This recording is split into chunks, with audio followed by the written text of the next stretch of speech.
Joined today by the Secretary of Health, Kim Malsom-Risden, and I wanted to give you quick updates before I open it up to questions. Yesterday, we had a conference call with the President and the Vice President and the First Lady, Melania Trump. We talked extensively about children and how they're being impacted by this virus and their lives have dramatically changed, and resources that the federal government was going to make available to the states and local cities to respond to child welfare situations. It particularly focused on mental health and making sure that we were able to respond in creative ways using telemedicine, mental health facilities, and technologies in order to respond to what families and children might be dealing with in the situation that we're currently in. The Department of Social Services announced today that there's $9 million in CARES Act funding for the state of South Dakota through that department. This will help us support state licensed and registered child care programs and families with the challenges that are created by the coronavirus pandemic. And information related to that will be added to the covid.sd.gov website. May is National Foster Care Month. This is an issue that you all know I'm pretty passionate about, and recognize that so many families have stepped up in recent days to become foster parents, to undergo the training.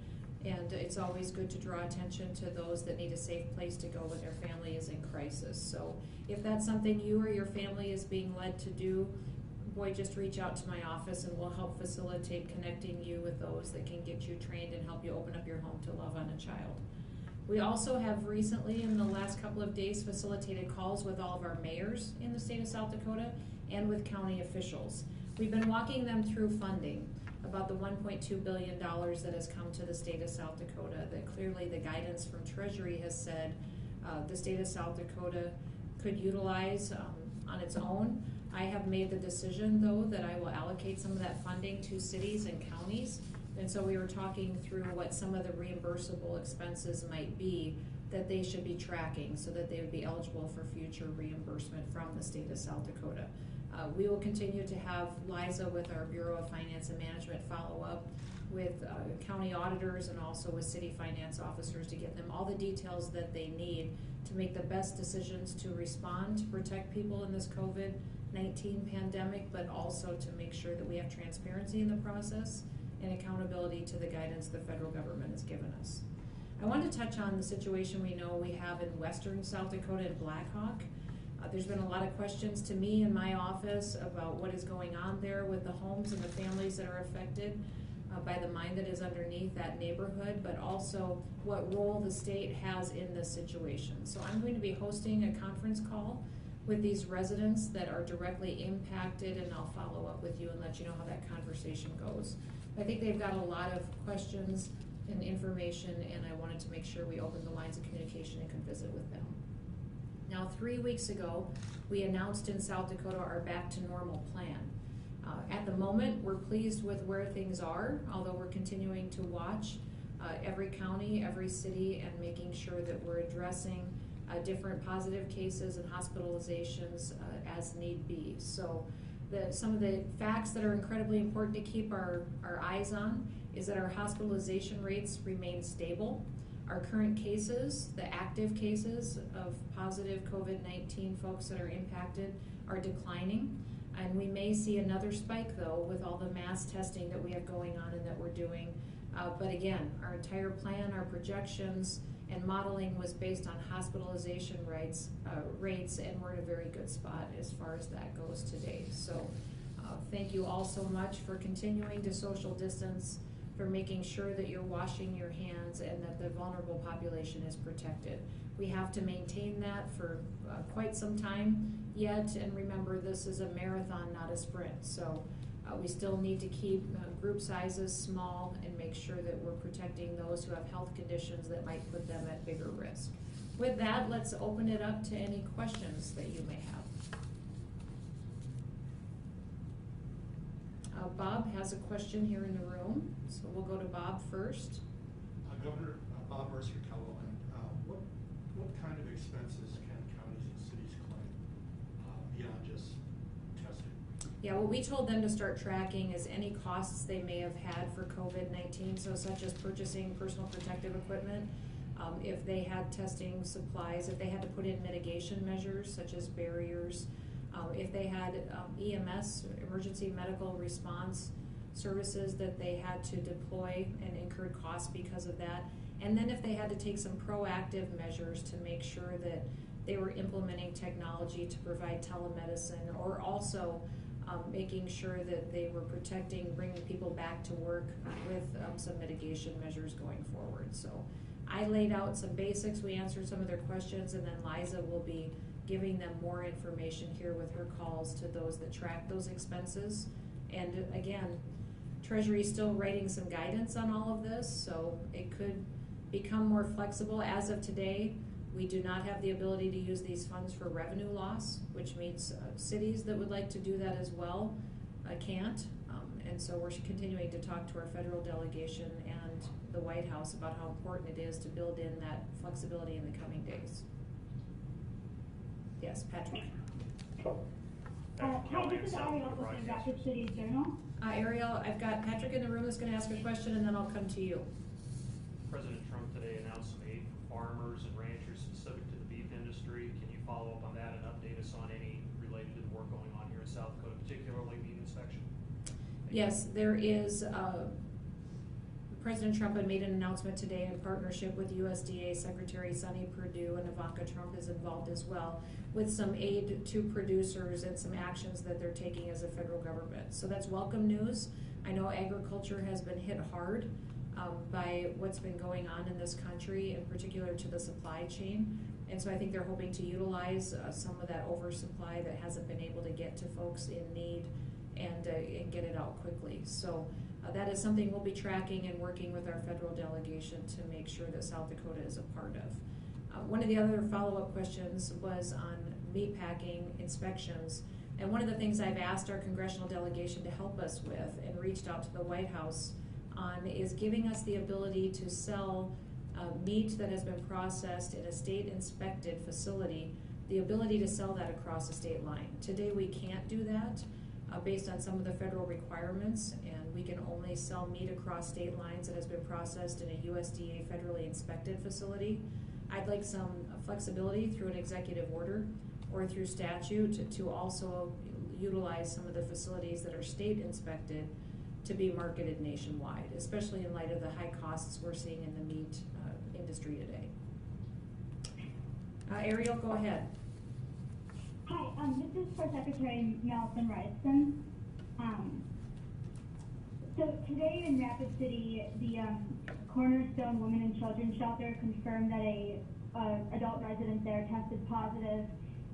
Her and her children have been moved to safe housing, and there's some cleaning, but the director wants to know if the Department of Health, which she said has already contacted them, if they can conduct match testing at that specific shelter, since it is a group living situation for the residents and staff. And so that's the first question. And then also is, will there be plans to mass test other people in shelters? Well, thank you, Ariel. Folks that are living in congregate large settings like you've described would be part of our mass testing plan. If we're seeing activity, positive cases in those kinds of places, then we would certainly want to talk with the folks running that place to see if mass testing is appropriate. We are intending to get to those types of settings as part of our overall mass testing plan, but if they've got some positive cases, then we would want to talk to them about that situation and see if it's the right time to start right now. Okay, thank you. Mm-hmm. A question for the Governor Noem, Sam Rice from the Federal News Now. Sure, go ahead, Sam. Governor Noem, the CARE app that I believe was kind of introduced at the beginning of this, we were wondering how it's helped so far in handling this virus, and what you might say as well to saying from ACLU that it might be a little bit intrusive. Are you talking about the CARE app? Yes. Yes. It's a tool that we deployed across the state and let people voluntarily utilize if they would like to start tracing where they would go and where they would travel to. And then at a time, sometime in the future, if they did test positive, they would then decide if they wanted to turn that information over to help us do some of the historical contact tracing that we would need to make sure that we could let those folks know that may have been exposed to the virus, that the potential was there. So, that is something that we made available to the people of South Dakota, and that many have participated in downloading, and we'll continue to make it available to those that would like to do that. Governor, could you discuss discuss the status of the, We're going to go to Casey in the room here, and then we'll go to the phone. could you discuss the status of the clinical trial involving, I can't pronounce the word properly, hydroxychloroquine or whatever it is. Could you discuss the status of that here in South Dakota? Well, the drug trial that is being conducted in the state of South Dakota with hydroxychloroquine is underway. Sanford is leading that through their research arm, but we also have Avera and Monument have agreed to participate as well, which I think is pretty remarkable that we have three hospital healthcare systems that are partnering in a way such as this. They are doing two different registries, which I can have Kim give you some more details on if you'd like to, but they're up and ongoing, and people can voluntarily participate if they'd like to. But certainly is not mandatory, and anybody who would like to participate would do that through contacting their doctor and working with them to see if it's appropriate. Okay. And could she Yep. provide? So in addition to the clinical trial that's geared towards people that do not have COVID, there are two registries that are a part of this study as well. One of those registries is for people that are positive with COVID who are prescribed hydroxychloroquine by their provider. And so that registry is intended to see and track over time how that group of people do, and to see if there's anything that we can glean from that kind of data. The second registry is for people that are COVID positive who don't necessarily take the hydroxychloroquine, but for greater research purposes, so that we in South Dakota can see over the course of time about how they do. So two registries and one clinical trial are underway. And do you have any idea how long this will take? Sure. So we expect to have the first tranche of data from the registries in September, and so we'll have a clinical team from across the systems looking at that, seeing what we can learn about what's maybe working better and what's maybe not working as well for folks with COVID, and what hopefully that will help us contribute to the science of this disease. Thank you. Was there a question on the phone? Yes, Governor Ben Chase with the Plainsman and Huron. Sure, go ahead, Ben. We have doubled our cases in the past week, and the Plainsman has confirmed that there are positive cases both at LSI, just outside of Beetle County, and then at Dakota Provisions here within Beetle County. Are there any intentions to do any mass testing at either facility? So this is Kim Malsom-Reisden. When we see cases that are associated with workplaces, that doesn't mean that the person actually got COVID at that workplace, but it could have been a place of transmission. We do reach out to those employers, and we have a team that can come on site if the employer wants, but we have some assessments that we can do with them, even over the phone, to determine are there some changes that they can make that can help with the COVID situation. Mass testing can be an option for critical infrastructure employees, and we are working with some employers that are interested in doing that. It really just depends on the number of cases, the situation around those cases. Remember, just because we've got employees that are positive doesn't mean that the positive COVID cases related to the employment setting, but nevertheless, mass testing is available in situations where we've got critical infrastructure employees, and it seems that the place of employment would be a good place to find out more. So definitely an option, and we work with those employers on a case-by-case basis. And I'll just do a shout out to employers across the state. They've been great to work with.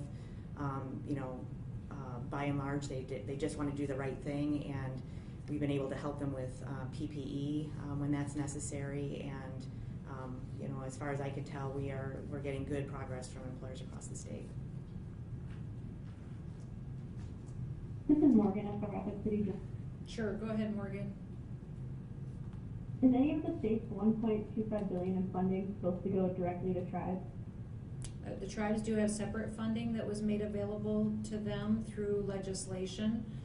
The $1.25 billion, the guidance is very clear that it is allocated to the state of South Dakota. And so then we're looking at other jurisdictions that would be eligible to have some of their costs reimbursed. But the tribes were specifically singled out with other funding sources as well that they have coming to them, and I could follow up and let you know if they've already received some of that. Yeah, that'd be helpful. And then too, I wanted to ask if any of the funding could go to like helping students pay for like internet access at home or that kind of thing.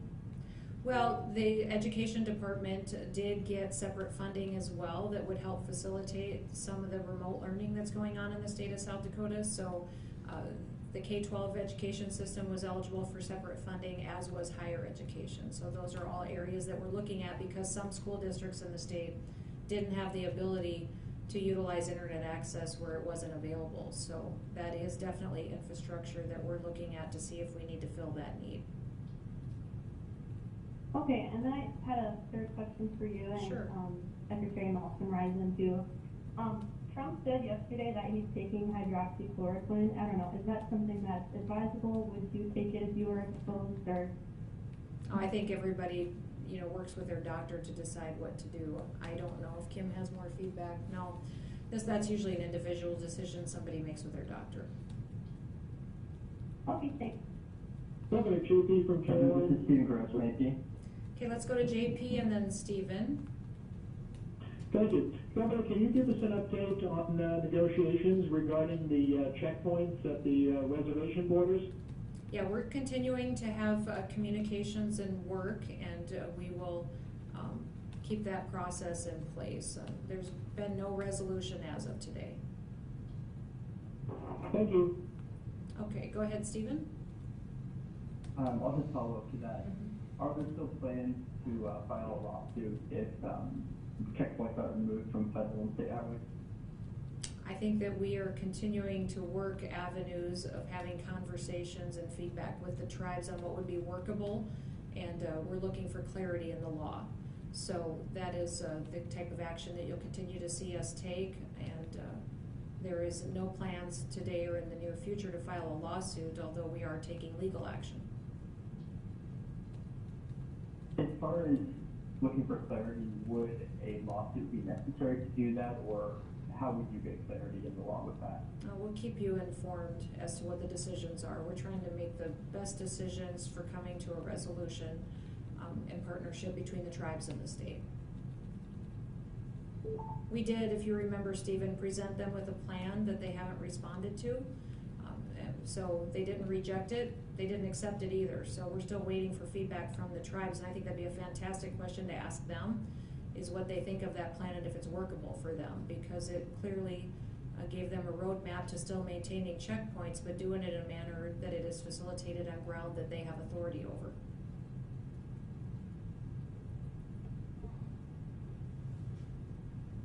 Is there any other further questions? Governor Mike Tanner from KWAT Watertown. Sure, go ahead, Mike. Hi, Governor. It looks like the latest modeling information that was put out was back on April 28th, if I have my information correct, and at that time it looked like the peak would call for 2,200 COVID-19 beds needed in the state. That information is almost a month old now. I'm wondering if you expect any new modeling information to come out, and based on the trends that you've seen since the last model came out, what the next one could possibly look like. Well, the trends that we're seeing are fantastic. I think that while we still hate to see new hospitalizations, we hate to see tragedy affect any family by a loss of life, we do know that we're far below what our projections were, and that's a good thing for our state. So we don't have plans right now to redo the modeling. The modeling was put in place in order to plan for hospital beds and for planning for ICU beds and using vents. We do have that capacity in the system, and we're doing well, and so our plan is to make sure that we're prepared, which we adequately are, and we'll continue to go forward and take care of people. At this point in time, we were supposed to be escalating and would be seeing our peak in a matter of weeks, and we're far below that, and I think that should be encouraging to everybody. Thank you. You bet. Thanks, Mike. Governor Noem, Sam Wright again, just quick Sure. follow-up question regarding the CARE App, and it might be for Ms. Ransom. We're just wondering, has the CARE App provided any helpful information to counteract some of this, or has it been very useful up to this point?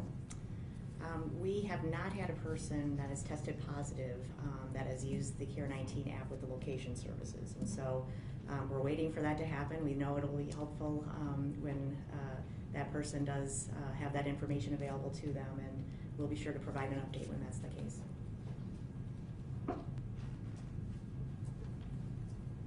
Okay. Thanks, everybody. Governor Noem? Oh, one more Can I question? get one Go ahead. question in? Sure. Hi, Jeff Bannon, Associated Press, Minneapolis, Governor. Tomorrow is going to be a Worker Appreciation Day for the Smithfield workers in Sioux Falls, and I'm wondering if you plan any statement on their behalf or anything to show support for the workers there who have since returned to work. Thank you. Yeah, we sure can. You know, the city of Sioux Falls is organizing that, and I think it's wonderful that they're doing so. And we certainly thank them for their work and their dedication to providing for our nation's food supply. So just grateful for them, as I am all the people in this state that step up every day and do important work to take care of our families and keep this the best state in the nation. So thank you for that. All right, have a great day.